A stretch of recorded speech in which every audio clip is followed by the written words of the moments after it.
build a bridge there. And the bridges are of different types, depending upon the size of the obstruction. Maybe you can have small culverts where the stream meets a roadway, or you can be bridges of various spans. And the material what we use for the construction of bridges, they are different, and also like the elevation of these bridges that vary from place to place depending on the topography. And like earlier, like there were some small span bridges, but you have very long span bridges which are also built. So the issues which are related to the bridges with respect to the safety, they can be grouped in different ways, like some things which are related to the traffic engineering aspects, like how the driver behaves when he approaches a bridge, so that could be one aspect. And then like there could be some components in the bridge which are not properly functioning, because of which like there can be some accidents. Then like during the construction of bridge, again the safety issues may come into play, and there are certain management principles which we have to follow so that like the safety of the bridge can be ensured. So I am basically a structural engineer, so I'll be talking about the structural safety aspects as well. So in the outline of my presentation, it goes like this, because I'm sure I am told that there are some students also present here. So something elementary about the bridges, the types, and what are the meant by causeway, flyover, etc. Then we will have an overview of the road accidents and bridges, because we have been listening about the accidents which are happening at different places, the factors which affects the accidents, then driver behavior, roadside hazard due to the bridges.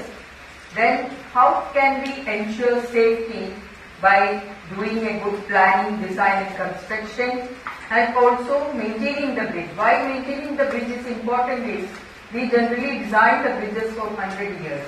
So it is not just like that you construct and you forget about it. So during the 100 years we have to maintain the bridge also. Then safety aspects related to the bridge construction, because there has been a change in the way in bridges are being constructed. Like earlier you must have seen most of the bridges were constructed using cast in situ construction. Now like you have the precast construction where the segments are like casted at the yard and they are transported and erected. Even during that time some accidents take place. So that's why like I will be focusing on the safety aspects during the construction. Then basics about the bridge maintenance management system, so that how you can maintain a bridge nicely during the service life, so that like you can have less accidents.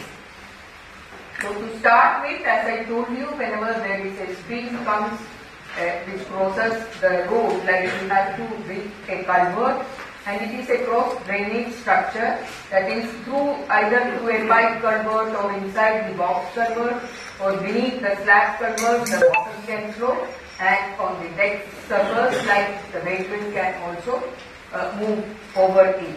So it has a length of 6 meters or less between the interface of dirt walls or extreme length wall boundaries.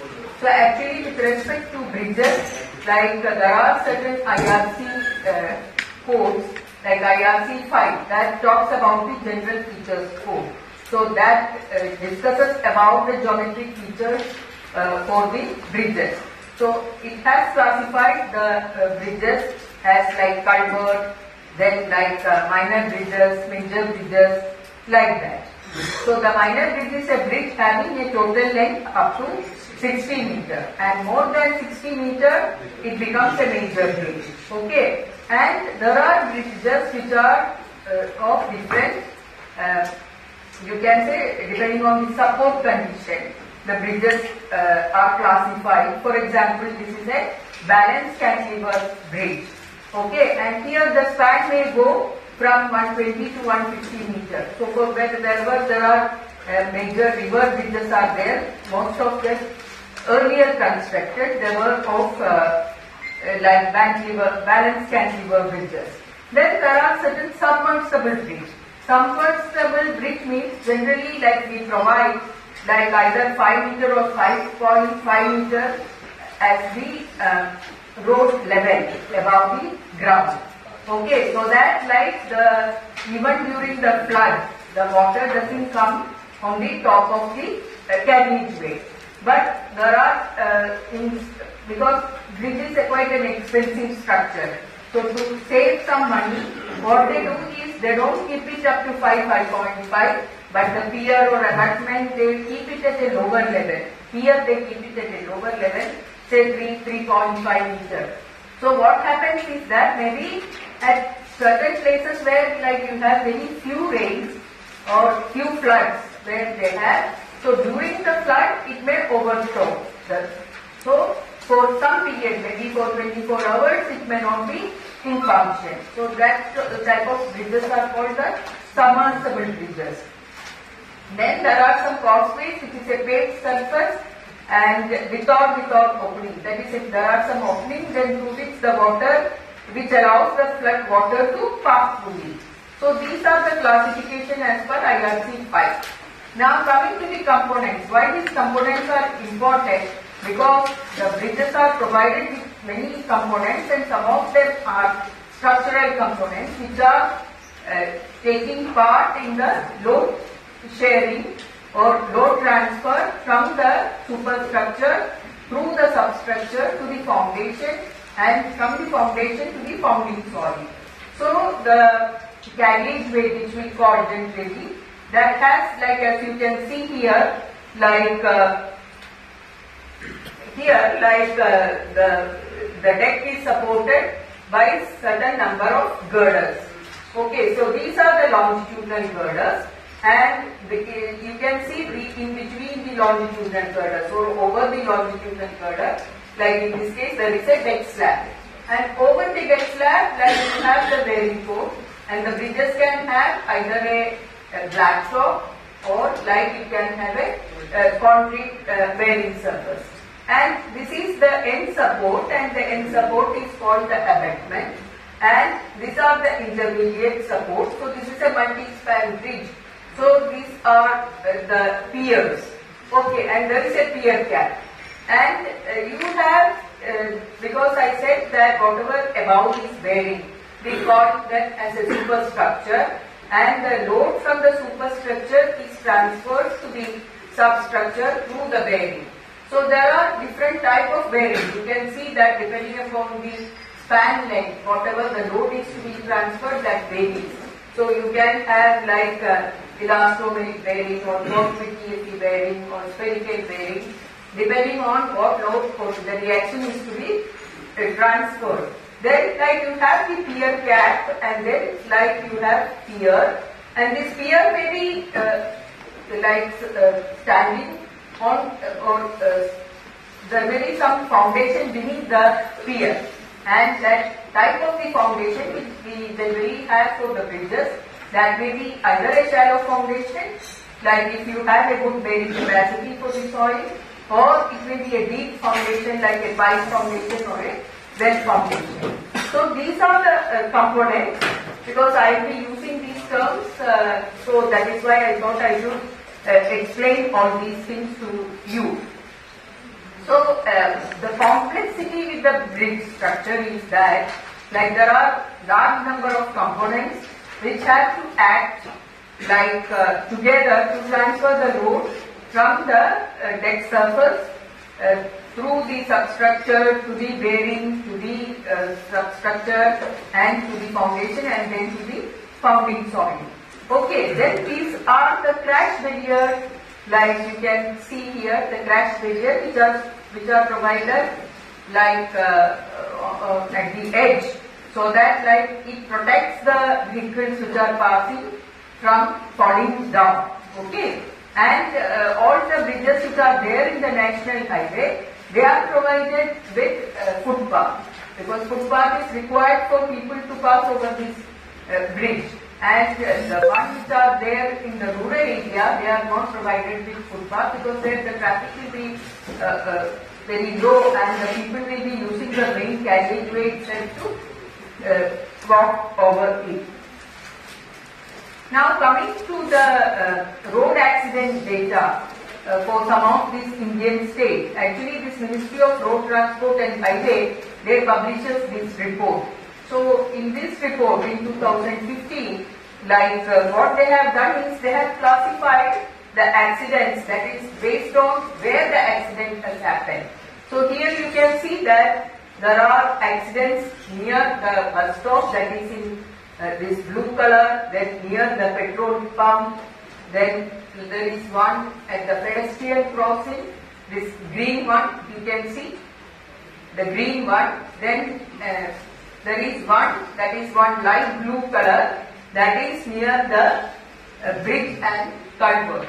So this also, that means what I want to say is that you can see that the bridge and culvert also, like maybe some places it is even more than that of the like near the bus stop. So that is also one prominent place where the accident take place. And if you see that state-wise, Tamil Nadu, that has large number of accidents, followed by like Maharashtra. So depending for various states, the accident what are happening every year, that is also varying. And again, here you can see that this is accidents, fatalities and injuries by road feature. Like here also you can see that like something like total accidents, some 3.3% that is contributed because of this bridge. Okay. So here this table also gives you like maximum number of accidents are happening in the straight road. So that's why like you get more about the accidents and so many lectures on that particular topic. Then if you see here in the 2018, actually there is a comparison, that is how many accidents have taken place in 2017 and 18. So there, like you can see that in the case of bridge, like in 2017, like there were some 15,514 and the accident has increased 16,125. So this also has been identified as a location where number of accidents are happening. Now, what are the crash types at bridges and culverts? Actually, it may be the vehicle colliding with the bridge or the culvert. For example, I showed you the railing, or like you have a flyover and the vehicle is moving beneath the flyover, it may hit a pier, okay? Or if there is an overloaded truck is there, it may even hit the girder, okay? Or it may hit some end post, like that. So some of the components can be impacted by a vehicle. Then collision between the vehicle due to the presence of bridge or culvert, this lateral position of the vehicle, which I will explain little later. Then visibility restriction due to road or bridge geometry, because the bridges based on like how they are aligned like in plan, like we classify it as a straight bridge or a skew bridge or a curved bridge. So if there is a curved bridge, maybe like because of the curvature you are not able to see what is the vehicle which is coming. Okay, so because of the geometry also the accident can happen. Then the bridges near the collision near the bridge or culvert. So these are the crash types at bridges or culvert. Then the accidents could be, as I told you, like the bridges are provided with the crash barrier or the railings are there. But many of the times when you like move, you can see that in some places the crash barrier, some portion it is not there or railing is not there, because even some of these railings they are stolen. Okay, if it is of metallic, then people simply take it away. So some part may be missing, and from that even a vehicle can fall down. Okay, then the vehicle leaves the road and it goes to the approach section, or maybe some head-on collision can take place. Collision with the pedestrian, that can happen. As I told you, there are footpaths there, and maybe some accident can happen, collision with end parapet. So there could be a combination of accidents which can happen even at the big location itself.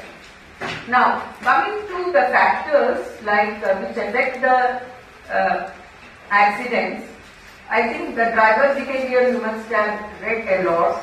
Then what is the width of the bridge and what is the approach roadway width? These two are important because bridge is quite narrow sometimes it is narrow compared to the approach roadway width. Okay, so that is one important aspect. Another is the side distance. Okay, that is the actual distance along the road surface over which a driver has visibility of a moving or a stationary object. And again, the side distance, I am sure you must have listened more about it, but the side distance during the daytime and the night time, they are also different. So that's why like during the night means like you have the vehicles are provided with some headlamp, and there is a requirement that at what height the headlamp has to be, and also what is the green range of that particular headlamp, and the inclination and all such factors that affect the side distance during the night. So the night side distance, because if you see that you have more accidents happening during the night time. Okay. Then the traffic volume, then alignment, as I told you, whether it is a skew or a curve or it is a straight. So you may have more like during for a curved bridge. Then traffic control devices, whether they are in place or some of them they may be covered with some paper and other thing over it, so people may not be able to see them. Then the speed at which the driver is approaching the bridge, that is also another important aspect. Then the pavement surface condition, because the road surface condition, because what happens is that many a times if you see that like there may be some potholes over the bridge, that also. So that is also affecting the traffic. And another aspect is that, which I will show you a photo, bridges are provided with expansion joints. So the expansion gap may be more, so that like some of these beams that get stuck there. So that could be one reason for the, you can say, the accident. Then the environment condition, like whether it is a rainy season or like there is poor visibility because of the foggy weather. Then this over dimension and over weight vehicles which are flying over the road, that affect the pavement as well as it affects the bridges also. So I will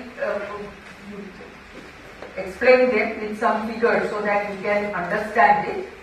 And first thing I am talking about is when, because all of you drive and you can just imagine what you do when you are approaching a bridge. So generally, as I told you, there is an approach road and then there is a narrow bridge. So maybe you are moving here, so you try to come to the center. That means there is a lateral shift. So for doing that, what driver actually does is that he slows down and he is approaching a bridge, and also the driver reaction to presence of bridge is indicated primarily by the lateral movement towards the central line. So when he does that, probably that is why we say that there are some accidents which are taking place near the bridge. Okay. So the extent of this movement towards the central line, that depends on what is the absolute width of the bridge and relative width of the bridge with respect to the approach roadway width. Okay. So that is what the driver does, and during that time there could be some accident happening. Then the bridge width and bridge relative width, that is the ratio of bridge width to the roadway width. Then the traffic volume, then I think this I have already explained. The geometric factors like the curvature on the approach bridge or curvature on the bridge itself. Okay, then the grade on the approach road, then visibility on bridge like greater incidence of nighttime crashes, sight distance at night, which I explained, the weather, because the weather nowadays because of this climate change, like you have flash floods happening or heavy rains happening. So all those things also become a part of the factors which is affecting the road accidents. The alignment, you can see that actually, as I told you earlier, you see in 60s, 70s and all, like at that time, like we were having only like bridges to overcome the obstruction. But now what we have is some elevated roadways, and these elevated roadways are running like 4 kilometers, 10 kilometers like that. Okay, so that like you can accommodate more number of vehicles. Okay, something moves beneath and something moves above also. So that is possible because availability of land in the urban area, that has become a precious thing. Okay, so and traffic is increasing like anything, more vehicles and less space. So what is happening? We are also going, just like you have a multi-story building, we are also having roadway going one above the other. Okay, so here you can see the alignment. This is what I said. Say if you have a curved alignment and it will be difficult for a driver to drive over it, so there has to be some like speed limit and other things. So certain signs are to be there. If it is not there, then certain spots on the elevated roadway itself become a location where more accidents happen. See, you can see here the falling of the vehicle through the parapet. Okay, actually these crash barriers which are provided on the bridge, they are basically designed for the impact loss. That is, impact of the road, impact of the vehicle which is moving at certain speed. So basically they are designed after they are designed, like the crash test is to be done, then only they can be kept. Okay, that means the design has been done such that it is able to withstand this impact. Okay, so there are three categories of these crash barriers. So depending on the type of road where like the bridge is located, like expressway or major district road, depending on the speed of the vehicle or the type of the vehicle which is moving. Like you can say that especially with respect to the bridges, it is basically the trucks which are moving because they are the heaviest. So here you can see that if this parapet or the crash barrier is not able to withstand this impact, then this sort of thing will happen. You can see that this vehicle is falling down. Okay, then there could be some fire, like especially like in Delhi or in North India, especially during the summer time, like many of these vehicles they catch fire.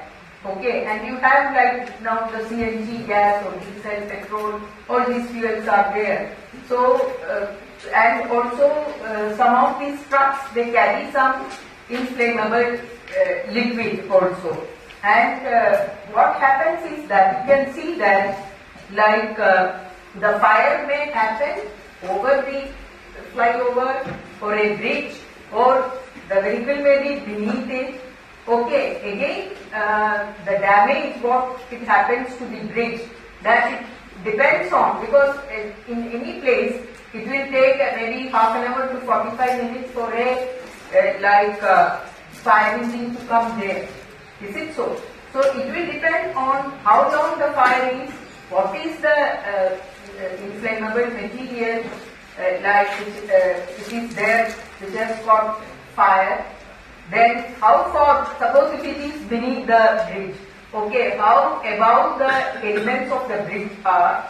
Okay, so all these are the factors which will depend, which will affect the, you can say the damage of this particular bridge. Okay, the bridge damage can happen to the concrete bridge also, steel bridge also, composite bridge also. Because composite bridge means like there will be steel girders and over which there are concrete deck. Okay, and the concrete itself, like you have reinforcement concrete or viscous concrete. Okay, and the concrete when it gets more temperature, like 400, 300 degree, then like first it becomes pink and after sometimes like it starts cracking and even the steel inside embedded in the concrete that also get affected. That means the load carrying capacity of the bridge itself is affected if there is a fire incident happening. So like you cannot allow any vehicle to move over this particular bridge without doing a structural safety or some measures to strengthen it. You will not be able to do it. Then these are some of the photographs. I am sure that you must be reading the newspaper or seeing the news channel, and here and there you will see that some bridge has collapsed during the construction.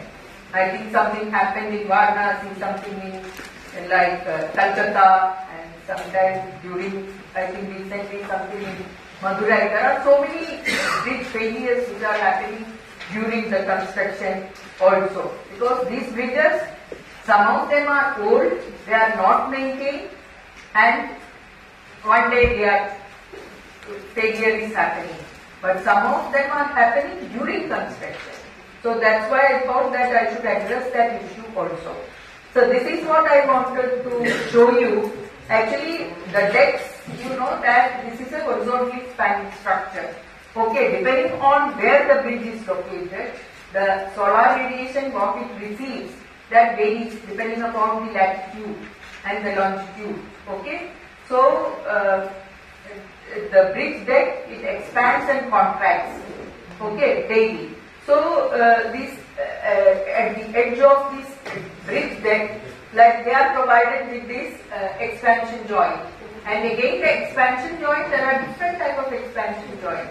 Like earlier bridges, they were having some asphalt type expansion joint or some buried joints, etc. Compression seal joint. But now generally it is provided with strip seal joint. And when the span is increasing, for example, there are extradose bridge or cable stayed bridge where the span is much more. Now they are provided with modular joints. Even some of the continuous bridges, they are provided with modular joints. Okay, so the expansion gap depends on what is the span length, coefficient of thermal expansion of the material, and also what is the maximum temperature at that place it can reach, or like place like North India, what is the minimum temperature it can go up to. Because the expansion will depend on the maximum temperature and the contraction will depend or closing will depend on the No, actually the seal has to be there, but there is no seal because these things are not properly maintained.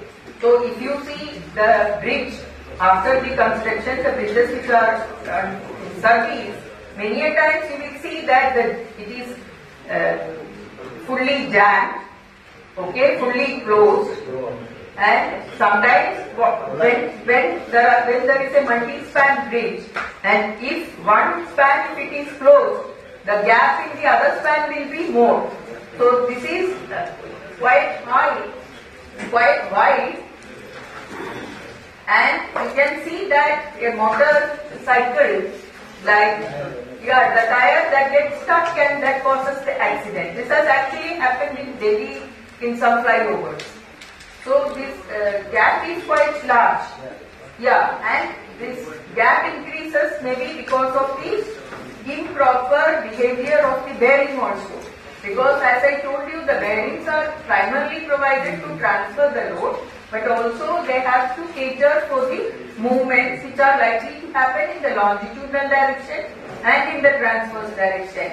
And the bearings are provided for the support condition. For example, you must have studied during your BTech that there is some simply supported, cantilevered, continuous, like that. So you have to simulate the end condition, you have the bearing of different type, which take care of the rotation, translation, as well as they take the load also. Okay, but if the bearing is malfunctioning and you are not inspecting the bridge or not maintaining the bridge, that will affect the functioning of the expansion joint also.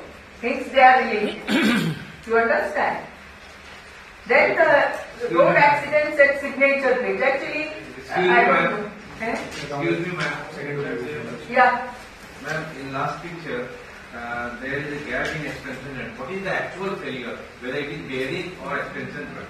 See, this, if you see this, the expansion gap has increased and the C which is to be provided for the expansion joint, it is not there. Actually, the C's are provided to make the expansion joint watertight. Because what will happen, otherwise the debris and the water will go through this and it will be falling over the pier, because it is provided at the location of the pier. Okay, so over the pier cap, because over the pier cap you have the bearing seat and over which the bearing is provided. So if water is falling through this, that is going to affect the bearing seat, pier cap, everything. Okay, but from this picture, like you can see only this stage. Unless you go and see the bridge, you inspect the bridge, then only you will be able to see what exactly has happened. Okay, and how you can see that whether there is a movement, because generally, like you have a design expansion gap. So when you inspect a bridge, you have to see whether the expansion gap at that time of inspection, that is more than the design expansion gap or less than that. Okay, you can even see, because this one has a crash barrier. But if you have a railing provided horizontal member, you can see that there also the gap, you can very clearly see whether it has increased or decreased. Here the surface, if you look at it, it's even. The Yeah. surface at the top, Yeah. it's very even. Yeah. I mean, there is normally, if you provide any expansion joint, whether it is steel or otherwise, you have that difference in that to provide. No, that should not be there. But here the gap has increased a lot. No, I'm not talking about the gap. I'm talking about the edges. Edges, because the edges can also have some cracks, etc. if they are not properly concreted and properly fixed. If the expansion joint has actually some loops which goes into the deck. So if the concreting is not done properly, as you said, there could be some level difference, there could be some difference from this end to the other end. So such things can happen. And there is some coloring difference in there. Sometimes Actually, it may be that they must have done some repair for that particular portion. No, that could be because of some repair they must have done for that particular portion. That could be the reason. Excuse me, ma'am. Yeah. What are the factors on which width of expansion joint depend? Hey? What were the factors on which width of expansion joint depend? I am not able to get you. Can you please be louder? Ma'am, what were the factors? Width of expansion joint. As I told you, you will have to work out the width of the expansion joint. That depends on the length of the span. Maybe 20 meter, 30 meter, 50 meter, 60 meter. And then like what is the coefficient of thermal expansion for the concrete, and then the temperature rise. Maybe like you have set the bearing at say 30 degrees, and there like the maximum temperature you can expect is say 48 degrees.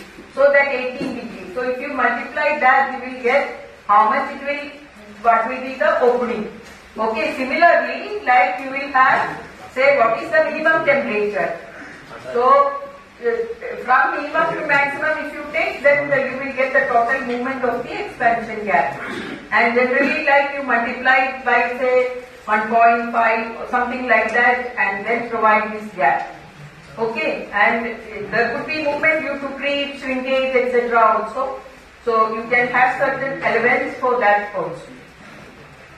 Then another thing is like the user behavior that can also lead to some accidents. See this signature bridge, this was inaugurated in 2018. And you can see that some people, they were taking selfie, like by standing on the tracks very close to the anchorage, etc. So that the first day after the inauguration, then there were some accidents. So even such behavior can lead to the accidents. Okay.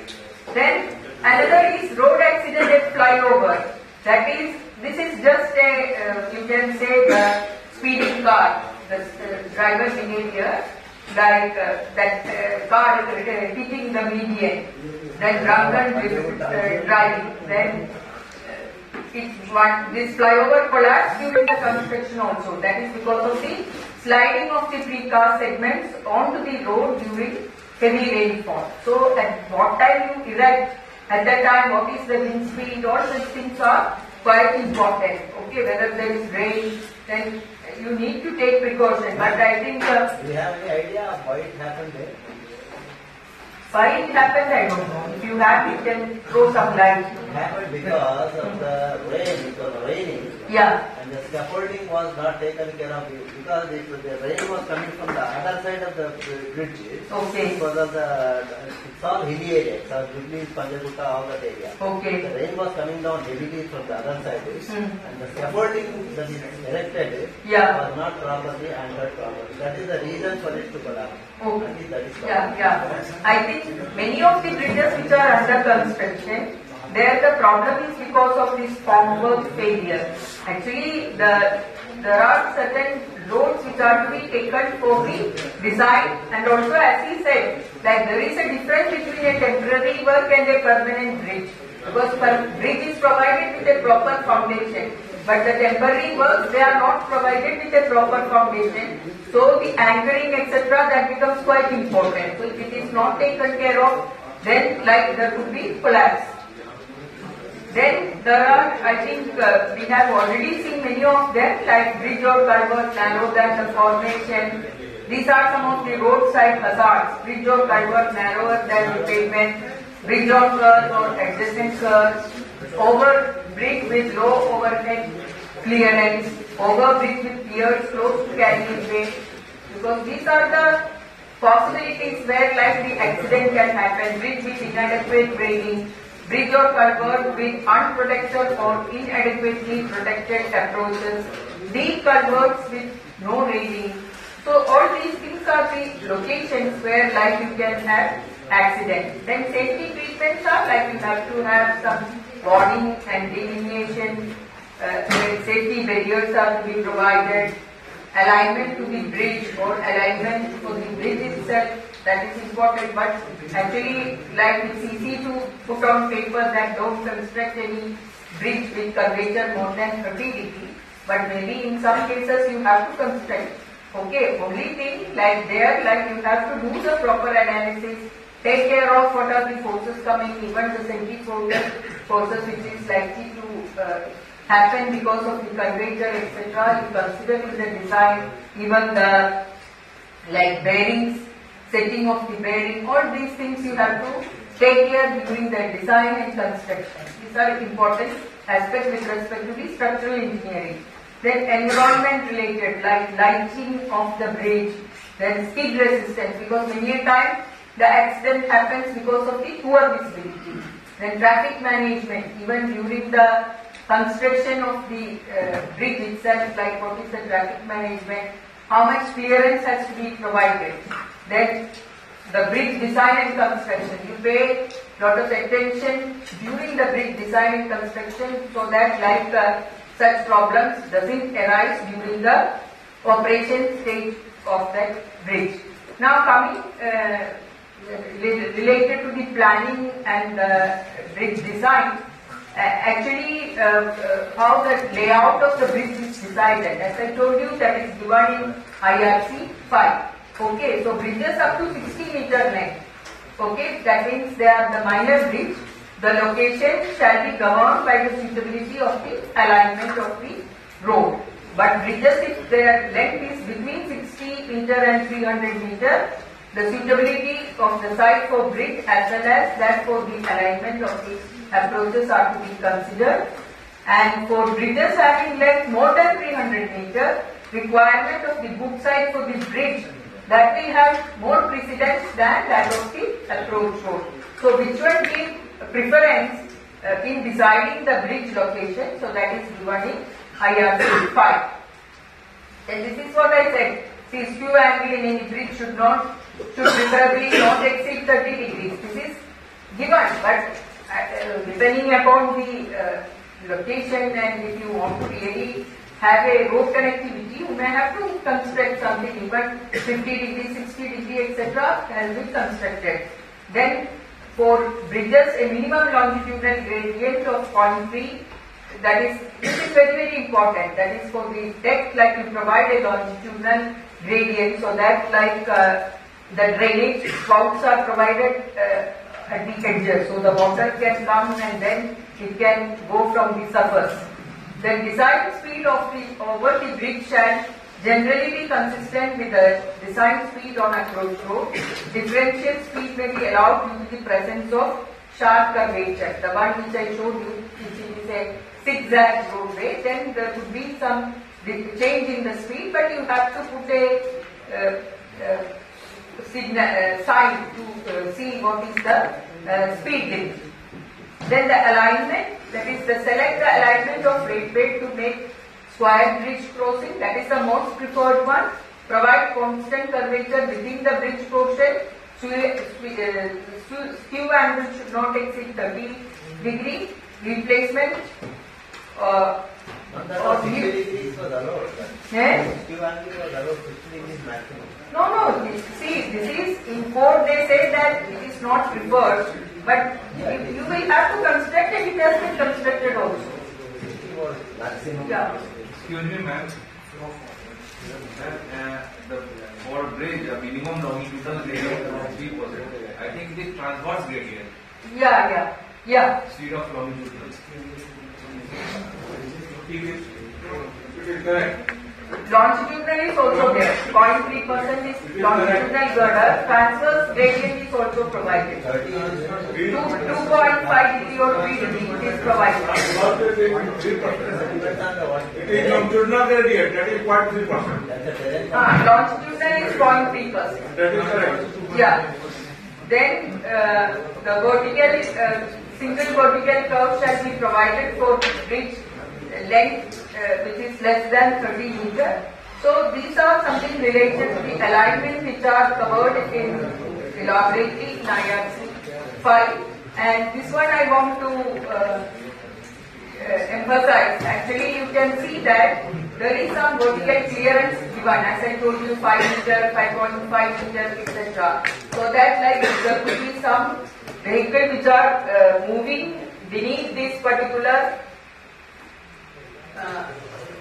through this way, and but what happens, no? Like we have a practice in our country that you simply put overlay over the pavement. So what happens is that this gap gets reduced. Then what will happen? It will hit, the vehicle will hit some oversized vehicle, or otherwise also it may hit and these girders get damaged. Then if a girder has damage, this girder is a main load carrying component. Okay, so that means the safety of the structure is affected if such thing happens.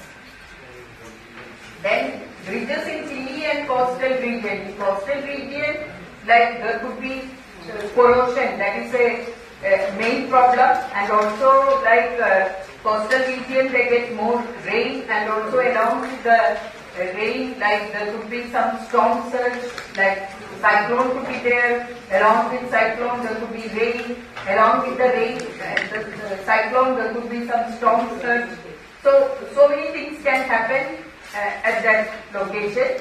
That is highly corrosive environment. That means like when we do the design, it is not only for the strength consideration we are doing the design, but also for the durability, because as I said that the bridge has to be there it should be service for 100 years. Okay, So the durability considerations are to be paid lot of attention when you are doing the design. Okay. So like we have different exposure conditions, and the bridges can, the various components of the bridges can have different exposure conditions. So that exposure condition has to be considered, and accordingly the cover to the reinforcement or the type of the concrete or grade of the concrete, all such things are to be provided when you are doing the design. So coastal bridges like highly corrosive environment, storm surge, tsunami, strong cyclonic winds, these are some important considerations. And for bridges which are in high altitude, what happens is that there could be some accumulation of slope.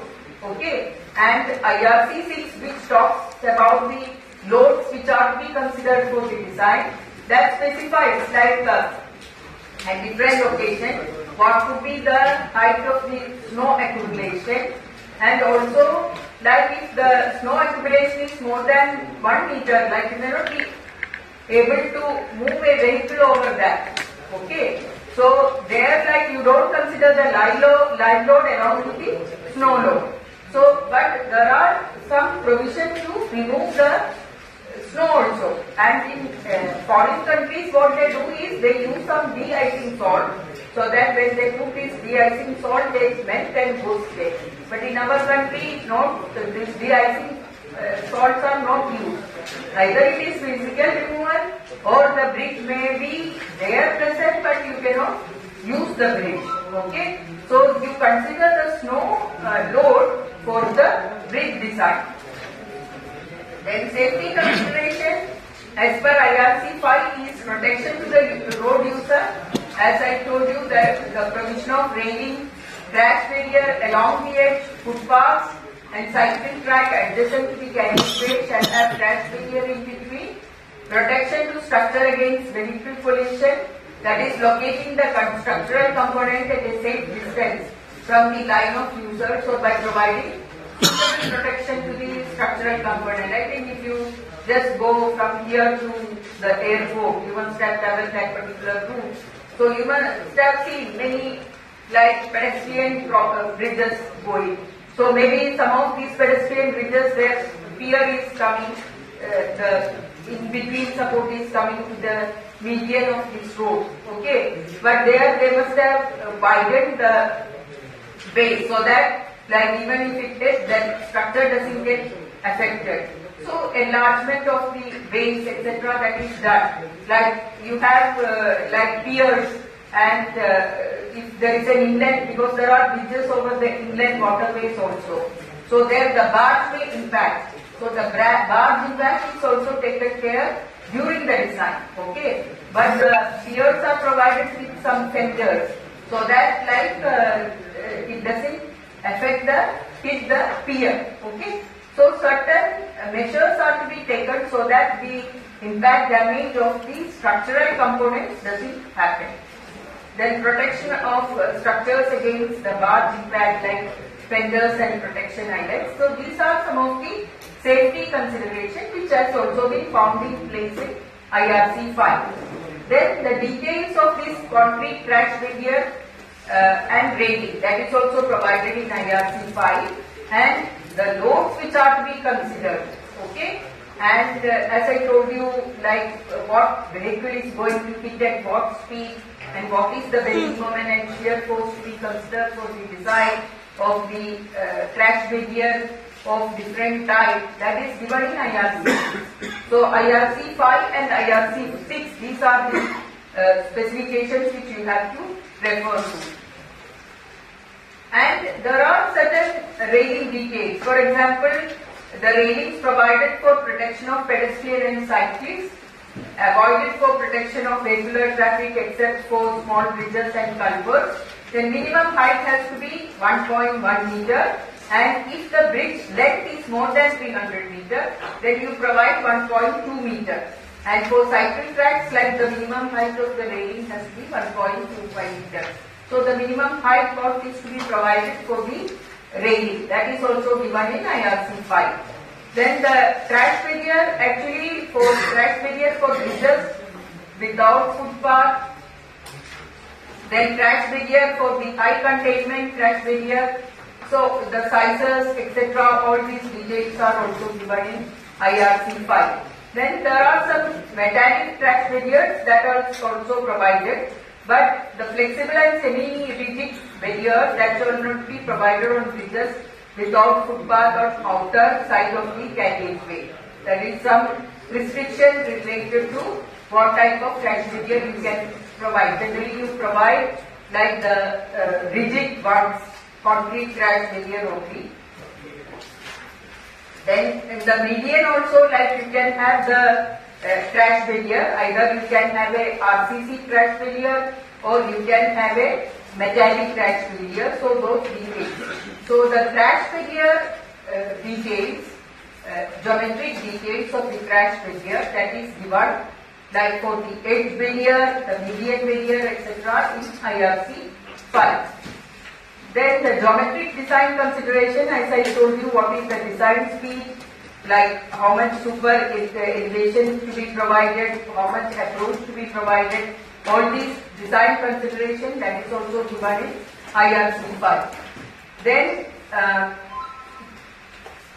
some other safety aspects are the safety of adjoining structures and pedestrian movement during the construction of flyover in urban areas, because the accident could happen even during the construction.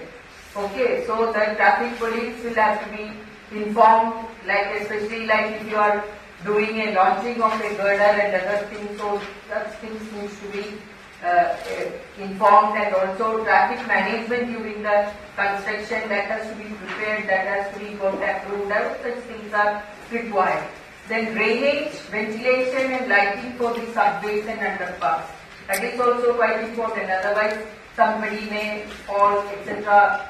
If the lighting is not proper or even there is drainage is not proper, there is accumulation of water in the pedestrian subway, then there could be some problem. So these are some of the other safety aspects. So you can just see the drainage, what I was talking. This is a subway entry, because mainly the drainage, like though like the water has to go away, some pumping arrangement, etc. to be there, but in many times like you get that, especially when the bridge is meeting the approach road, at that location there could be lot of water accumulated, and it creates lot of problem to the user. So the drainage of the road surface as well as that of the bridge surface, that is quite important. And many a times what you see that when you inspect a bridge, like as per the specification, MRTL specification, you have to have a like drainage port, and the distance between the drainage port has to be say 10 meters. But if you go there, many of these drainage ports are blocked by the dirt because proper cleaning is not there. You may see that people may be sweeping the road and sweeping the bridges, but they will collect all the dirt on that particular drainage port, that it is not properly cleaned. So what happens when it rains, like it will not go through it and it accumulates. But if it accumulates on the deck surface, that will affect the bridge deck also. Okay, so and if the bridge deck concreting is not properly done, and if some potholes are there, the water may go even inside the deck and it can cause corrosion to the steel reinforcement. So the drainage is very, very important for the road as well as for the bridge. Then for the illumination, the plan of the bridge, grade separator, underpass, etc. Again for this, like the arrangement of the mast, poles, its height, spacing, etc. That has to be such that for the main carriageway, like at least this 50 lux illumination is there, or footpath or cycling track 20 lux, and underpass like 70 lux. Actually, another important aspect is with respect to this lighting is that, like even the lamps are to be like cleaned periodically. So if that cleaning is not done, so another 0.75%, that is, you consider that will get decreased. Okay, so that factor also will have to be considered when you are planning the illumination. So this is again, I think the Delhi now, like, there is a lot of pollution. So at least because of this pollution, dust pollution and aging, etc., like there may be not much light which are provided.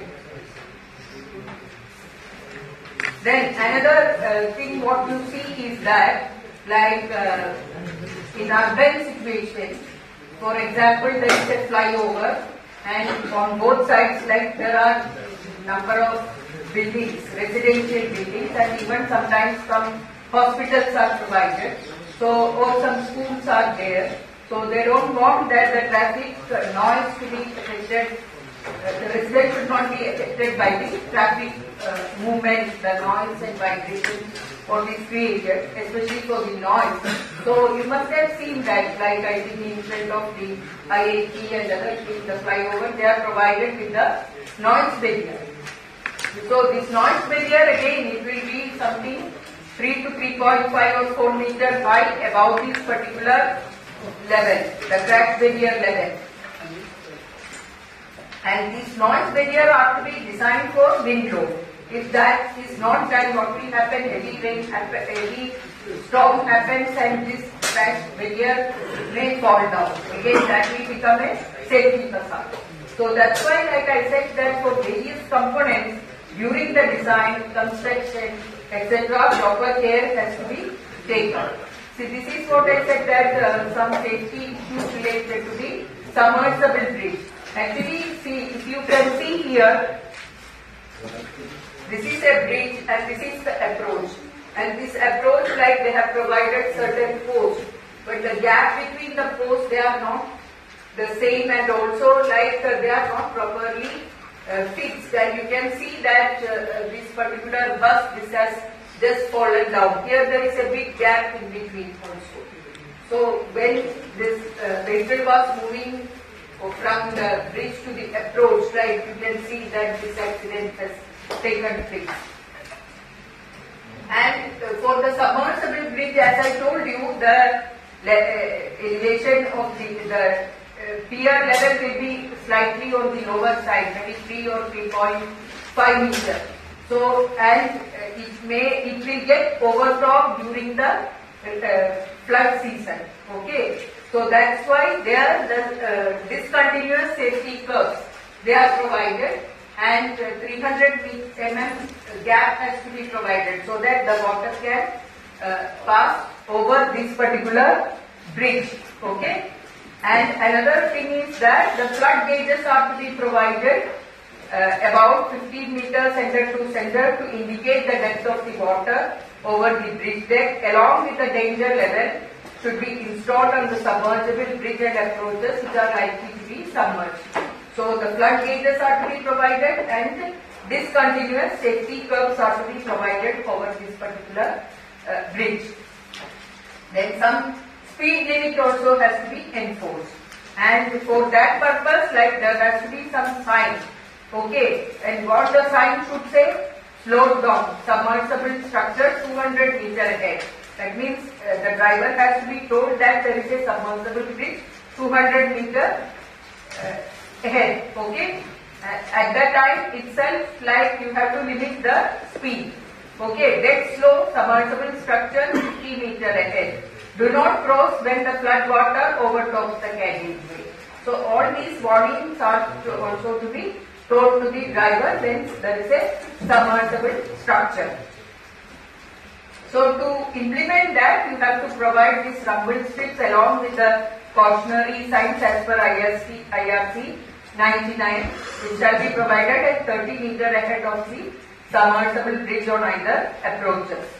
Then this transition from road barrier to the bridge barrier, which I showed you, that also has to be along the entire length of the road barrier. Transition and bridge must be smooth and able to withstand the impact of the errant vehicle. Basically, the barriers should be able to withstand the impact of the vehicle. If they hit that, it should be able to withstand that. Over the bridge deck, it may be appropriate to provide the collapsible railing in the case of submersible bridge. Why? Because if it is collapsible, then, like, if the flood comes, that will get collapsed, but there will be smooth flow of water, because if it is a rigid pier provided, then that will flowing water will have some horizontal force acting on that particular crash barrier, and the substructure etc. will have to take that particular load. Record of traffic interruption, day, duration of interruption needs to be maintained. Number and duration of this interruption, that also has to be reckoned from flood level 200 mm above the road top level or the deck level. So all these are the safety measures which are with respect to the submersible bridges. Okay. Then there are certain works on safety. That is like even during the construction. Suppose there is a cast in situ construction at the site from which way the concreting truck has to reach. That should be identified, because generally what happens that to the construction site the approaches are not very clear. Okay, so that has to be earmarked and proper arrow etc. should be provided. Otherwise, again that during the construction some accident may happen. And this you must have seen nowadays, because these precast segments are being transported from the precasting yard to the construction site. Okay. So what you will have to do is the route will have to be surveyed, and you should know what is the height of this particular segment, because you use some low bed trailers for that purpose. Okay, but if it is going some beneath some flyover, whether that much gap is there, or such things are to be done. Otherwise there could be some problem. Then this also you must have seen that when you are doing a launching, basically the trusses are being used, because nowadays, because of this precast construction, there are lot of temporary works which are there at the bridge construction site. So the temporary works are also to be properly designed. Okay, so this is the load testing which is to be done for this particular launching truss. Okay, so that like some accidents doesn't happen during the erection. Then stop movement vehicle beneath while the precast girders are launched. Then stop, personal protective equipment is required, because the people who are working at the construction site, their safety is also important. Maybe sometimes something will fall down and their head may get affected, so you have to wear a proper helmet, then the boots, all such things are required. Then arrangement to be made for traffic movement during the flyover. If it is a cast in situ construction, etc. That's why I told you earlier also the traffic management during construction, that has to be properly planned and board approved.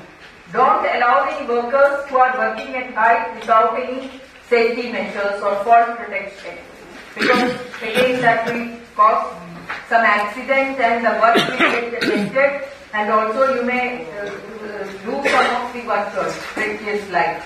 So you need to take care during that. I think this is what we said, for work arrangement for these Panchagata which collapse during that heavy rainfall, that needs the proper anchoring. Not that. This was much before that. Then I think those who are involved in the bridge construction, they need to go through this IRC 87/2018, which is the guideline for design and erection of formwork, false work and temporary structures. Actually, there they talk about what is the design principle for the this formwork. 78. IRC 87. 78 is for the bridge. Yeah, I think that's 7/2018. And I visited one of the sites where some accident happened, and by interviewing the people there, we found that they are not aware of this particular code also. Okay, so it is not that like you have some codes etc. which are available, but its use and implementation the knowledge that is also important. That's why the sheer negligence. Yeah, so the foundation, the ability of the ground to carry the load transmitted from the temporary earth structure without failure or excessive deformation or settlement, because it is important. Because you have for a permanent structure a permanent foundation, but for all temporary structure, like the foundation is not permanent. But there also, like the ground level may be undulating, or the soil may be of different type along the bridge, especially the long span bridges.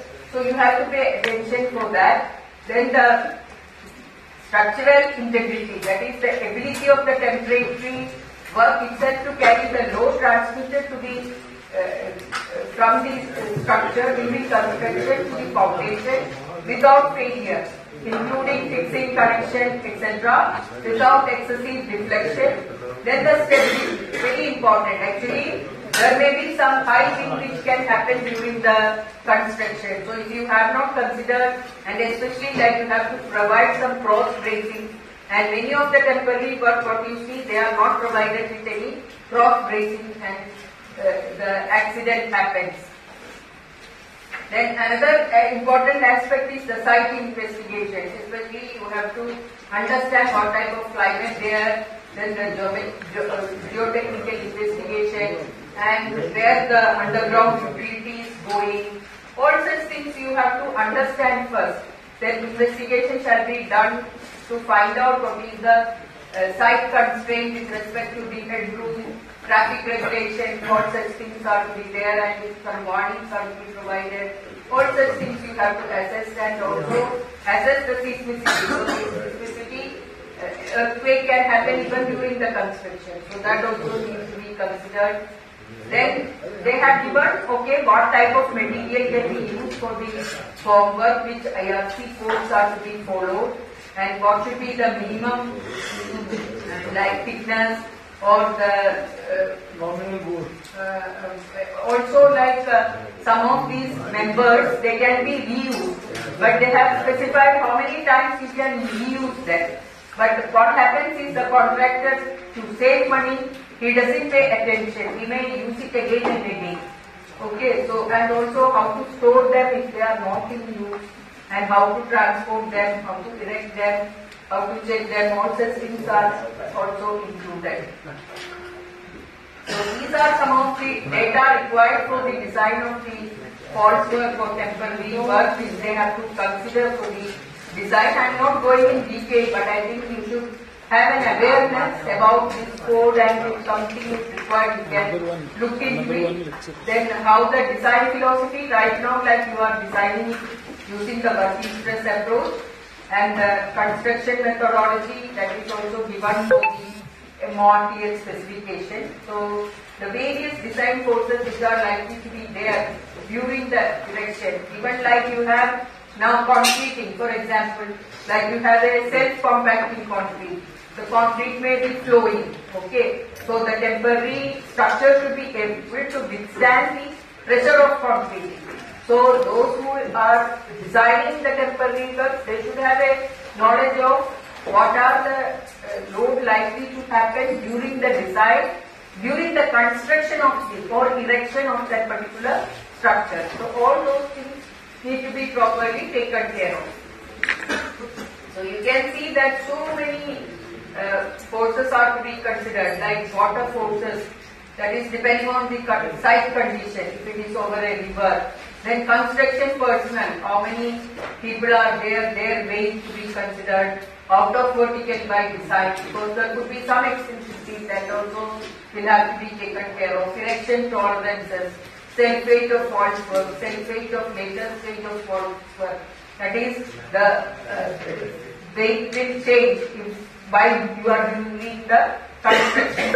Horizontal friction between the concrete and soffit of the formwork, impact with the motorized bogies or vehicles, then weight of already cast concrete, because the concrete will also gain strength over the period of time.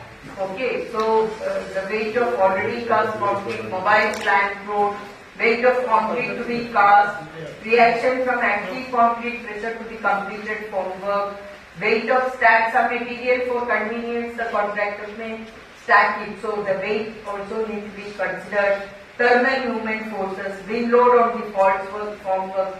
So all these things needs to be considered for the design. This is very, very important because many a times if you see, when you are just moving, if some construction is happening, just peep in and see. Many a times you don't see any horizontal and diagonal bracing provided for the formwork. And that is the main cause in many places for the accidents to happen. So this is about the design, and now I will talk about the bridge management system. As I told you, this bridge BMS or bridge management system, that is a asset management tool for the structure in a road network. That is like you are designing the bridge, planning, designing and constructing the bridge. But after the construction, the bridge will have to be there available for the road user for 100 years. So during the period, how you have to maintain the bridge. And our country being a developing country, we don't have that much like resources because we are still focusing on construction of new road network under the various NHDP programs or even under the Pradhan Mantri Gram Sadak Yojana, etc. So we are not fully paying attention, or we don't have that much money allocated for maintaining the bridges. So actually our maintenance practice is not based on any scientific principle, but like अगर emergency आ गया तो कुछ कर लो. That is what we are adopting, but it has to be based on certain principles. Because why? Because road failures, even if it happens, like for example you have some crack or like what you say, rutting or like some potholes, etc. But still, like you may be able to drive the vehicle over that with some discomfort to the road user. But in the case of bridge failure, it may be a collapse also. So the connectivity is lost, means like a lot of problems for the road user, and also the economic activity around that particular area is also affected. So what we have to do is the fund allocation decision has to be credible, and we cannot have some ad hoc decision. That's why like this bridge maintenance management system, they need to be implemented. So as I told you, like the design life is 100 years, like there is lot of comparison between a bridge and a human being, because nowadays, because of the advancement of the medical field, like even the people are also able to live up to say 80, 85, 90 years. Is it so? So similarly, like we have many organs, and all the organs will have to work together for our survival. Similarly, for the bridge to carry the load which is flying over that, the various components will have to act together so that like the load transfer path is, there is a clear-cut load transfer path. So the activities during the bridge is that like planning, design, construction. After the construction, you inspect it, maintain it. Maybe like you will have to do certain rehabilitation, okay, or some improvement. Sometimes some widening, because if the approach road is getting widened, then the bridge also will have to be widened. Then the bridge will continue to operate, and maybe after some years, you will see that okay, you need to like say that it has reached its end life, so you demolish and construct another bridge. That means the replacement has to be there. So these are the various activities which are involved in the life of this particular bridge. Okay. So the bridge management ensures that the bridge remains fit for their intended purpose for over long period at minimum life cycle cost. So the bridge maintenance management, actually why you need a bridge management is that when there is a bridge in a road network, there are certain questions which are to be answered. What are the need of various bridges? Okay? What type of maintenance or repair should be performed? What is the impact of deferring a work? Because you don't have money to do a particular repair if you don't know what is going to happen. And the last one is the most important because you have say 100 bridges in a road network. Okay, you are supposed to maintain the road network. Okay, so out of the 100 bridges, which one I should divert all my funds so that I can save the road network. Okay, so that means what is the prioritization criteria for the maintenance. So all these things get answered by the implementation of bridge maintenance system. Okay, I think you are getting bored or tired. Okay? Is it so? So because it's a very long lecture, I think only 2 hours provided, and I think bridge engineering stopped in engineering college for 6 months or 1 semester, and even bridge management system that is also stopped. I think I don't know how many places it is stopped, but at least we have our ACSAR where it is stopped for half semester. So I am trying to cover everything in 2 hours. So please bear with me. Ma'am, you have a case in which the bridges failed because river has changed its course. Yeah, that is also there. That is also there. Meandering of bridges, that is rivers that is happening. And I think our rivers like Brahmaputra and Ganga, and I think the Border Road Organization, they deal with such bridges many times. There is even problem in constructing the bridge because of this meandering of rivers. So the bridge management system basically is the means by which the bridge is cared from conception to end of useful life. Okay, just like see, if you compare the human life with the life of a bridge, like when the child is born and if it is healthy, then that child may require less medical attention. Similarly, if the bridge is constructed with good quality material, good quality construction, etc., then and also if the maintenance is done properly, then there may not be much problem. But if the beginning itself, like before it is opening to traffic, some crack has developed, then whatever repair you do, then it will have to be done like in 5 years, 10 years, like that. Okay, so that's why like we need to pay lot of attention for the design, construction, even the investigation. Prior to that, during the planning, the investigation, many a times what happens is that the soil investigation you don't do properly, but when you go for the construction, you find that okay, the pipe, whatever you have designed, you are not able to like construct there. Okay, then what will happen? Because the foundation is the designed at the end but constructed in the beginning. Okay, you will have to do a change in the design of the foundation depending upon the ground situation. Okay, sometimes the slope there may be a rocky slope there, slopy rock there. So the inbuilt or ground condition or ground reality will have to be considered to construct a particular bridge. Okay, so the main activity here, the maintenance activity actually happens when the bridge is commissioned and it is open to traffic. And it is not that like a single person will be able to maintain a bridge. Like it has to be done by various a team of people. Maybe there are certain bridge inspectors there who will prepare, inspect, and they will submit a report. Then somebody will take a decision, okay, I will have to plan the maintenance activity, he will prepare the, like you can say, the material required, bill of material which is required for the maintenance, and he may call a tender, do it. Okay, then again some strengthening work is done. Then before the bridge is open to traffic, again like you will have to do a road test to see the efficacy of the strengthening measures. So there are so many teams or like the personnel involved. So there has to be a proper coordination of various teams required to maintain this particular bridge. So what are the tasks involved in the bridge management system is collection of inventory data. Just like you go to a doctor, the doctor will first ask you your name, age, like sex, etc. You will write everything on the prescription.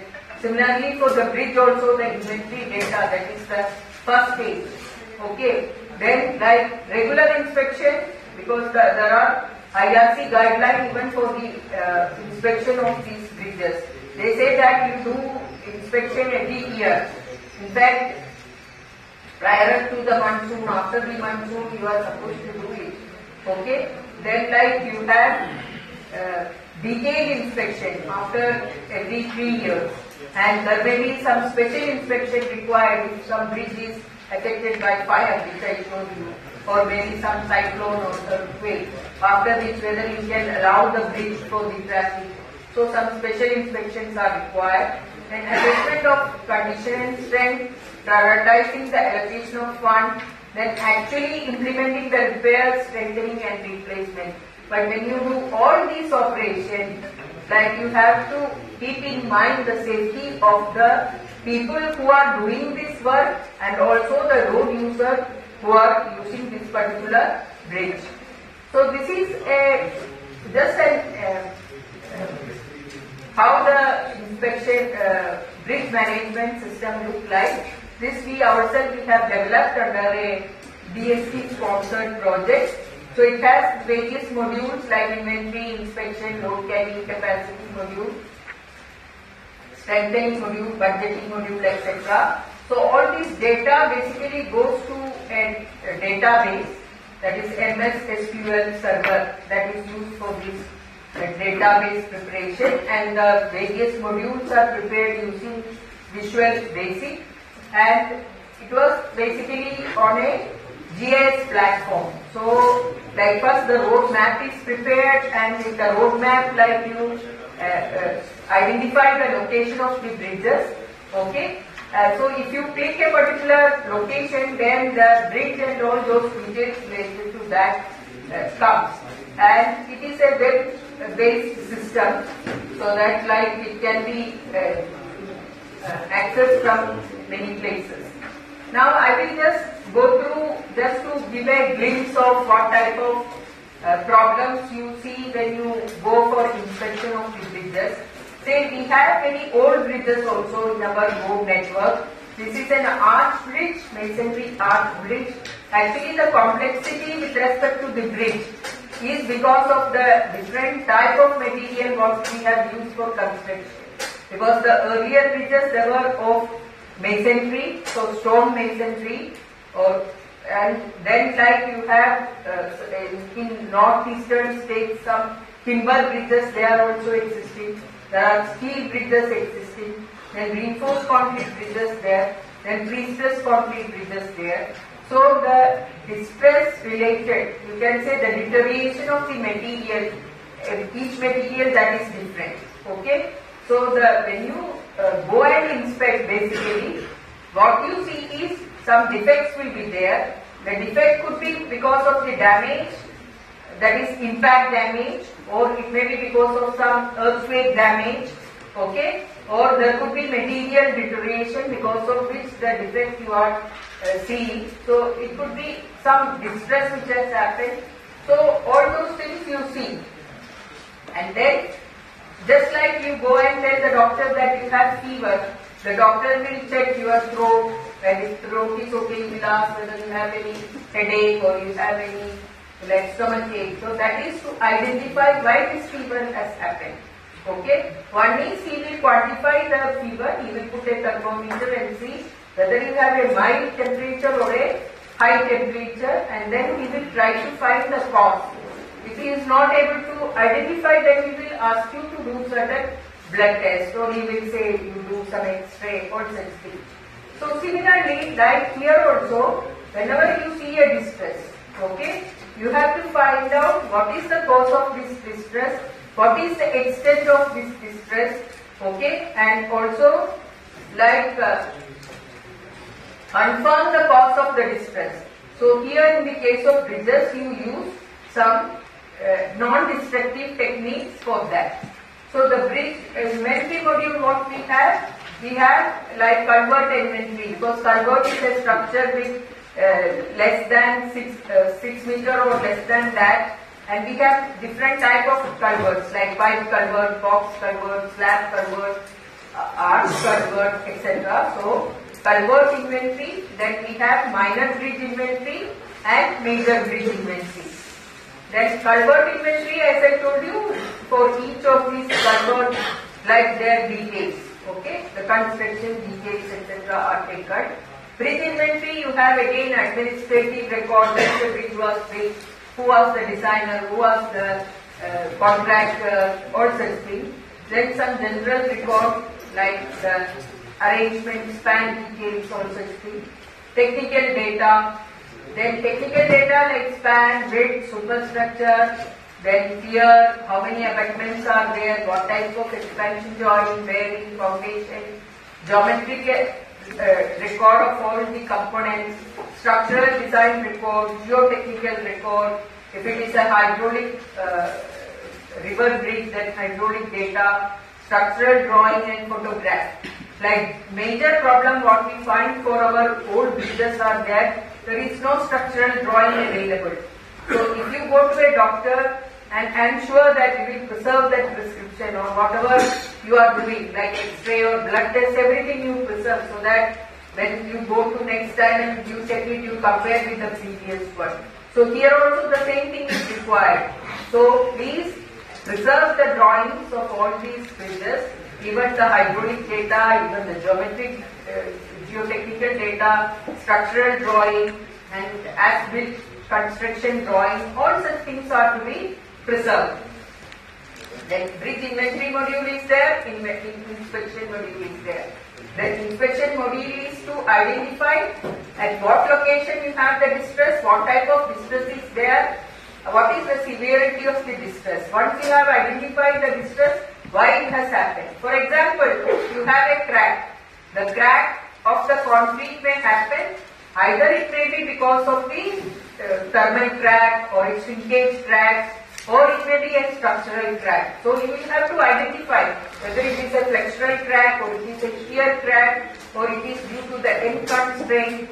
So all these things you will have to identify, because the remedial measures, just like that you have a fever, the medicine which you have been given for your throat infection may not be suitable for your stomach ache. Okay? So similarly, the crack may be the one problem, but the associated cause may be different.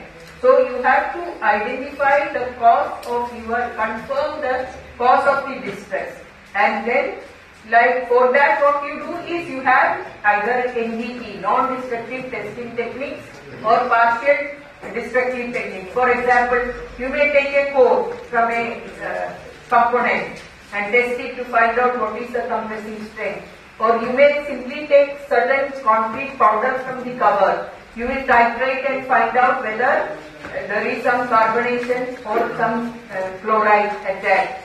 Okay, so similarly, so you do either a suitable non-destructive testing or partial destructive testing and analyze the data, confirm the cause of distress, and also when you do the inspection, you do the condition rating for the particular bridge. So these things are to be required. By the condition rating, say you have 60 people in the class. After the 15 days close, our revinder will be grading you based on your performance. Similarly here, depending on the condition, the bridge will be said, okay, this is more critical, or this is in good condition, or this is in a severe condition, or this is in a poor condition. So that condition rating is done. So this is the objective of the bridge condition survey, that is inventorize the bridge in national highway, provide real-time information to the user, determine the inspection and maintenance need, because some of the bridge very in critical condition. So they will have to be attended first. Prioritize the bridge for maintenance, ensure the level of service, very, very important aspect. Because the maintenance cost will depend on what level like you are going to maintain a particular structure. For example, like you are going to do the whitewashing your own house. Some people may use like only the ordinary type of paint. some may be using some distemper, some may be using some other acrylic. Okay, that depends on how much money you have. Okay, even the frequency you decide depends on how much money you have. Similarly here also, but here only is that if you postpone certain activity, then structurally that bridge should not deteriorate further. So that is very important. So ensure the level of service, safety of road user, estimate the budget requirement and maintenance needs, because that is ultimately required for you to prepare your further action. See, when you do a visual inspection, what you see is this sort of thing. Either you will see some cracks, or you may see some efflorescence, or maybe you will see that, okay, there is some honeycombing, or such things. But this, whatever you see on the surface of a concrete surface, that may be either due to a chemical process, physical process, or a mechanical action or electrochemical action. That means you have to see the distress and connect it with why it has happened, through which process it has happened. That is how you come out with the cause of this particular type of distress, because that is very essential to identify the remedial measure or what type of intervention or what material is to be used for doing the repair or maintenance of this particular bridge. This I have already explained. You have to do a routine inspection at an interval of 1 year, detailed inspection at an interval of 3 years, special inspection after earthquake, flood, landslide, cyclone, fire, etc. This is just like you go for a routine medical checkup, and when you do a checkup and you see something problem, you will go for further investigation. Okay, you go for a detailed investigation. Same thing. So if you remember, you just remember a bridge maintenance with a human being, the medical needs. It is very easy for you to understand. So routine inspection, basically you see what is affecting the bridge appearance and geometry, like the cracks that may affect the appearance. Okay, there may be some exposed reinforcement. Okay, that affects the appearance. Okay, or the geometry, like the expansion gap has increased, so that is affecting the geometry. Okay, so if you see that, then like if it is a steel bridge, there may be some corrosion, so some rusting you can see, or some missing bolt you can see. So that will affect the appearance. Okay, so you look for things which are affecting the appearance or the geometry. Maybe some tilt is there. Okay, so that is affecting the geometry of the structure. Some of these distress affect the function of bridge. For example, you have potholes on the surface of the bearing coat that can affect the driving quality. Crack or water ingress or delamination or honeycombing. Okay, these things may affect the load carrying capacity. Corrosion of steel, again it can hamper the load carrying capacity. This is another important aspect. Actually now we were talking about the bridge itself. But you have to think about the traffic which is flying over the bridge. Okay? If you see, like in 1960s, 70s, etc., we were having 2-axle trucks that were mainly used for transporting goods from one place to another. And it was weighing something like 16.2 ton trucks. Okay? And then 3-axle truck came that was 25 ton. But if you see, you will see large number of multi-axle trucks. 4-axle, 5-axle trucks are flying. But what is more important is that it is not that the gross vehicle weight of that particular truck is 25 ton. It is going with that. There is overloading invariably in all trucks. And recently the Motor Vehicle Act, they have increased the axle load also. Okay, but whether we are considering the overloading for our visa, we are not considering. So, for example, you are asked to lift 10 kg. Okay, one day you will be lifting, you don't have any pain. But a daily if you are lifting, after that your hand will get also hurt. Okay, after sometimes you may not be able to lift it. So, similarly the bridge also, Maybe you have designed it for 100 years, but you are loading gain. Okay, that means some components may get overstretched. Okay, because of that, the service life of this particular bridge may get affected. Okay, for example, just I am showing, because this graphs what I am showing here, this is based on the axial load survey done by CRRI. And you can see here, instead of 25-ton truck, there in one of the maximum load taken by that truck is 104 tons. That means like the overloading factor is something like 2 to 3 times or even sometimes 4 times. 2.83, that is I think some average overloading factor. Okay, so just to get a feel of it, I just have this table prepared, that is the 60, because we are not using the actual truck traffic for the design of bridges. We have some hypothetical vehicles, like you must have heard Class A loading, Class KA loading, Class MDR loading. They are considered for the design along with some impact factor, okay, depending on the span of the bridge and also the material used for construction, whether it is a steel bridge or concrete bridge. But a 16.2 ton truck is going, the bending moment with including impact is 209 and shear force including impact is 41 tons. And if it is 25, it is okay. 40.2, it is okay. But if it is a 25-ton truck and overloaded with overloading factor of 1.83, then the bending moment becomes 562. Then the last row is the designed load as per IRC 70R. So here you can see that because of the overloading, the bending moment to which it is subjected to, that is also more, and also the shear force is also more.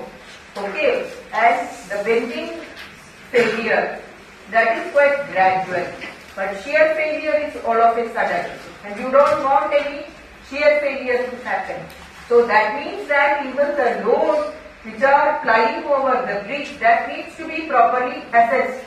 Okay, so and the overloading, we should not permit it. It is not that, okay, so you allow some fine and you allow the driver to take the permit the load. That is not a good solution, because even the payment life is also affected and also the bridge life will also get affected. Another thing I wanted to show is about the overweight and oversized vehicle. Just like we have this national highway developed, all our industrial infrastructure is also under development.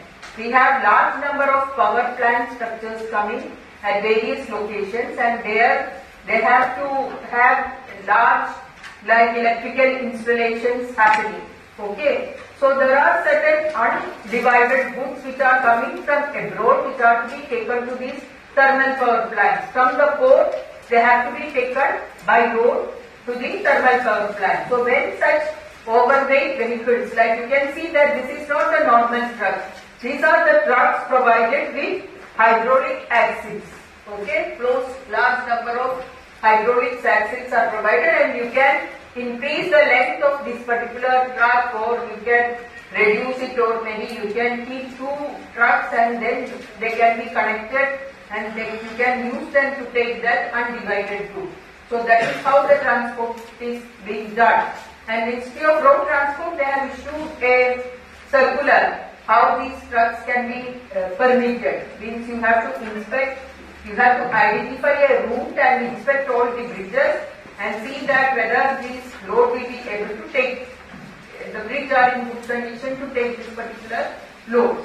Here you have to understand there may be 2-lane bridges, 3-lane bridges, 4-lane bridges on a road network. Okay, 2-lane bridge that will be designed for say 100 ton plus impact factor, maybe 150 ton you will be able to take. But these things weigh something like 300, 350 or 400. So what will happen that if certain bridges are not allowed and that are not able to carry, maybe you will have to provide some temporary support, or you will have to identify some other route to bypass this particular bridge to save the bridge. Because why you need to save the bridge is that even the undivided good, that electrical component, that may be costing something like 1,500 crore or 2,000 crore. So more than the failure of this bridge, even that component will get lost, and also the work what is being done is will get affected.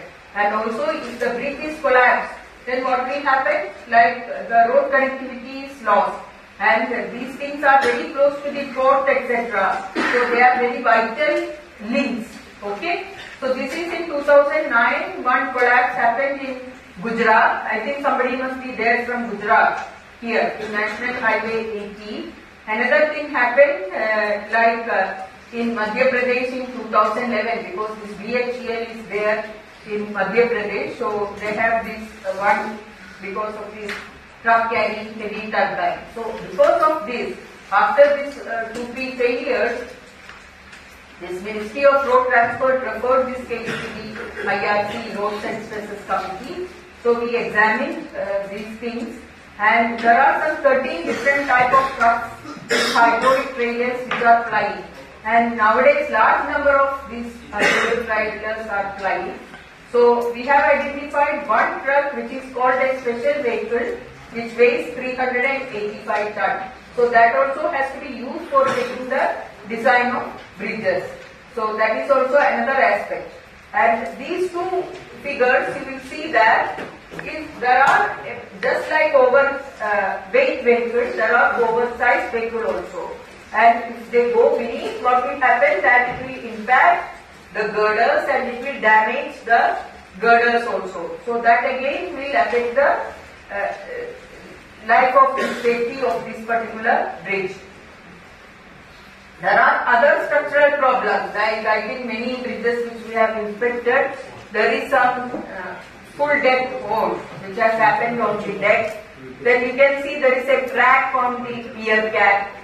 Okay. Then you can see this is the lateral and vertical displacement of the deck because of the seismic action. And you have to understand that bridges are very, very essential for disaster like activity. Okay. So if such displacement of 60 centimeter or 70 centimeter happens, then you are not able to drive a vehicle over it. So the inspection is very, very important, but what you have to understand is that like there are various elements which are to be inspected, and these things will have to be used for your condition rating. You can see here, as I told you, in most of the cases, you will see that the expansion gap has been closed. Okay, that means there is no proper maintenance, and there could be, see, these are all the photographs which we have inspected the bridges. You can see how badly we are maintaining the bridges. This is a new bridge, okay, and the deck slab here, actually the pre-tension girders were used for the girder, but cast in situ deck slab was constructed. So the main contractor gave this work to a subcontractor, but we didn't maintain the quality. And here you can see beneath the deck we were able to put our hand, and just concrete chunks were falling down while the vehicle was moving. So you can see that if proper construction quality control is not done, then such thing can happen even soon after the opening of these bridges. Another problem what we generally see is the corrosion of the bridge components. Corrosion you can relate with the cancer of the human being. There are different stages for this corrosion. First what you see is this brown colorization. After the colorization there will be some cracking happening, delamination, then sparring, and then exposed reinforcement. So these are the various stages. The stain, then the first crack happens and number of cracks happening, and then this portion gets separated. It is physically there, but it is separated. Then it falls down, which we call spalling, and then the steel gets exposed. So the cover what you are providing for the concrete component, that is to prevent the corrosion from happening due to either carbonation or chloride attack. So that's why when you are doing construction, use a proper cover block and maintain the cover. That is very much essential. But if you have not done that, what will happen is that, see, if the steel gets corroded, you must have seen it when it rusts. You can just feel it with your hand. That means it has hampered the mechanical property. That you test the steel and see that, okay, there is ductility for that steel bar. But it becomes brittle when it gets rusted. For the concrete, we have already seen cracking happening, loss of concrete integrity, so the bond between the steel and concrete, that is also affected. Okay? So in total, both the steel and concrete are affected and the load carrying capacity of the structure is affected.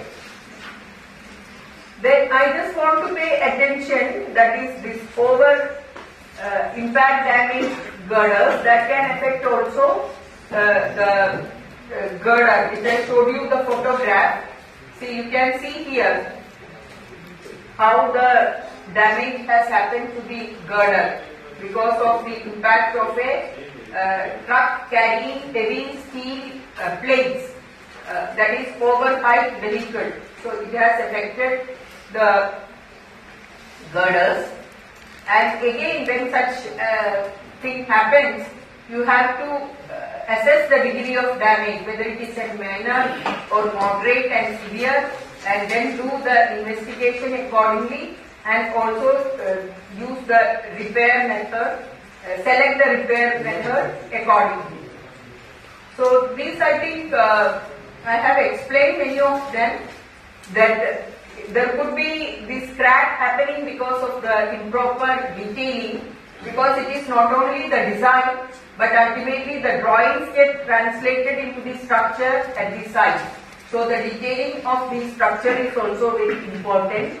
Then there are many a times the corrosion happening because the cover block what you are provided for the pier, that is not adequate. Maybe in the code it is written you have to provide, depending upon the exposure condition, 40 mm cover or 50 mm cover. But many structure what we see it is 25 mm, 50 mm.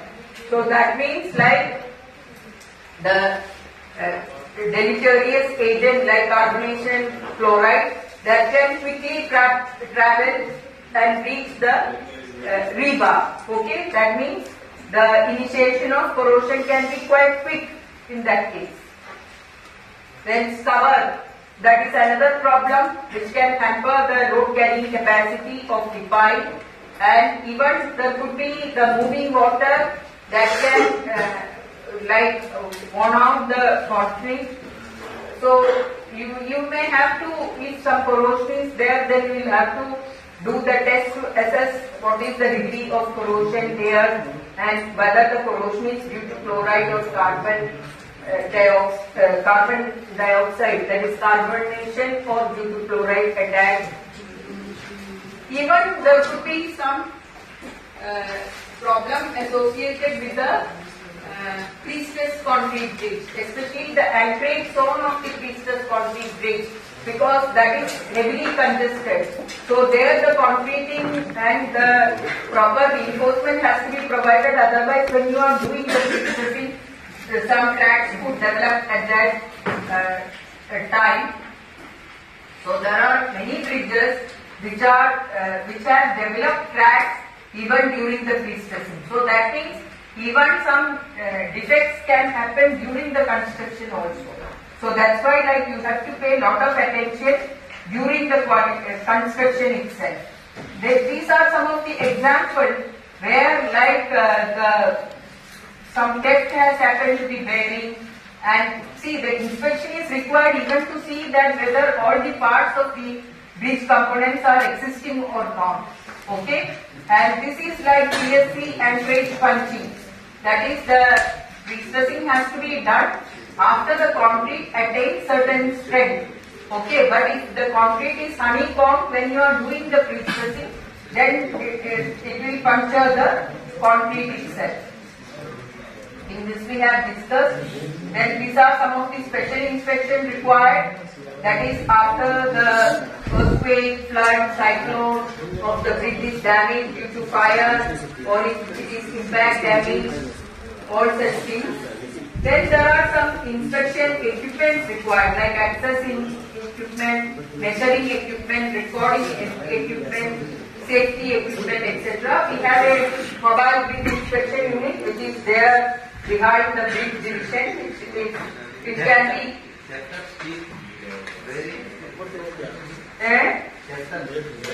Yeah.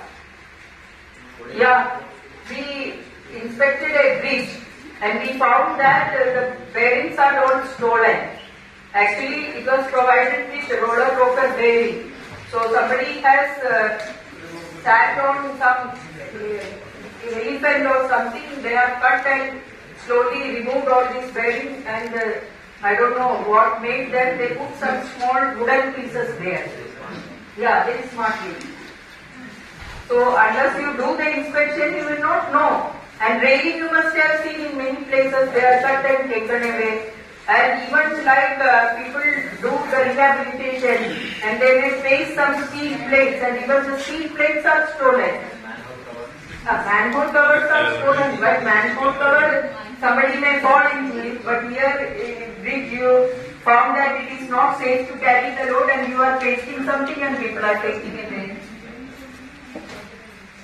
So even when you do an inspection, the safety of the people who are doing the inspection is very important. So here, if you have an inspection unit, then these are where people can stand and do the inspection as well as non-destructive testing.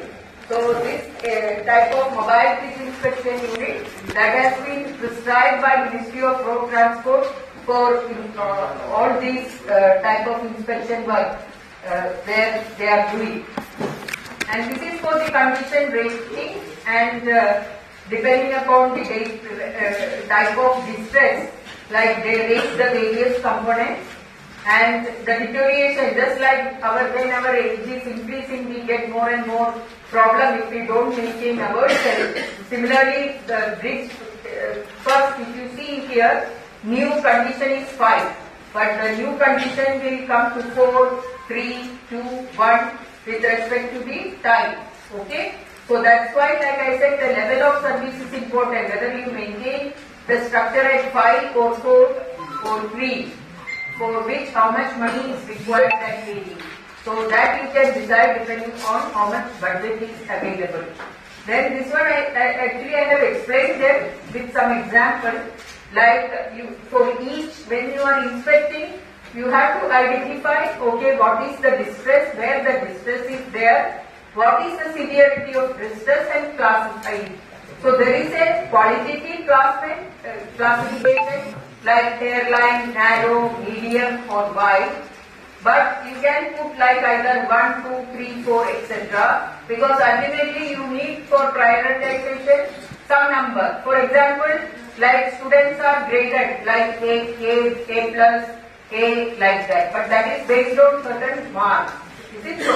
So similarly here, like you can have a qualitative judgment, but quantitatively you will have to assign something so that like that value it can be used for your prioritization.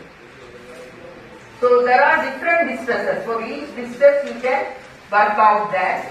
So ultimately from the element condition index you can work out the bridge condition index. And here the bridge condition index, there is one WI, that is the weightage what you give to the various element. MI is the material factor, that is whether the material is of stone, pre-stressed concrete, reinforced concrete, steel or composite. And ECI is the element condition index. So if you have all these things, you can work out the bridge condition index, and this can be used. For example, like you have a class of 40 people, okay, and the teacher knew that, okay, 5 people are below 50 marks. So she will be paying more attention to them to bring these students from below 50 to say 60 or 70. So similarly here you have to find out how many bridges are there which are below, like say at 3, okay, how much money is to be spent to bring them to the level 3 or 4. So that is your budget requirement. So in a nutshell, the bridge management system has a bridge inventory, it has a distress diagnostics based on inspection and non-destructive testing, and it has the various type of testing that is done to identify the severity of distress, then evaluate the load carrying capacity, because you have designed the bridge for certain loads, okay? So whether with the present distress it is able to carry that particular load. If it is not there, then you will have to strengthen it. For example, maybe some of your joint is broken. What they do is they put a rope or they put a plate like for knee joint, etc. Similarly, you have certain method for flexural strengthening or external pre-stressing, or instead of this steel plate you can use the FRP plate. And suppose you have a distress with respect to flexure, you put the plate at the bottom of the flat. If you have problem with respect to shear, you put it on the bed. So depending on the location, you can decide, but you cannot simply put some FRP. Again, the strengthening scheme will have to be properly designed. So all these things, why you do it? Like as I told you, we are a developing country, we have less amount available for the maintenance of bridges, but unless we maintain the bridge, we will not be able to extend the availability of the network to the road users. If some bridge is not working, that means the user will have to divert, they will have to divert the traffic. So that means more road user cost, also this time is lost. So all these economic activities happen.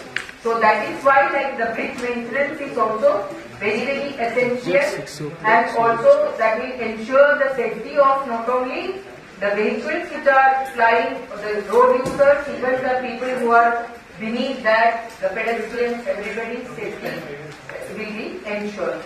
So now we have seen about like how the bridge itself can become a safety hazard, okay, and how where the accidents happen, why the accidents happen, what are the safety measures provided in IRC 5, and what measures are to be taken during the construction of the bridge, and also what is bridge maintenance management system, what are the components, and by maintaining the bridge how we can enhance the safety of the bridge as well as the safety of the road network for more service lines. Okay.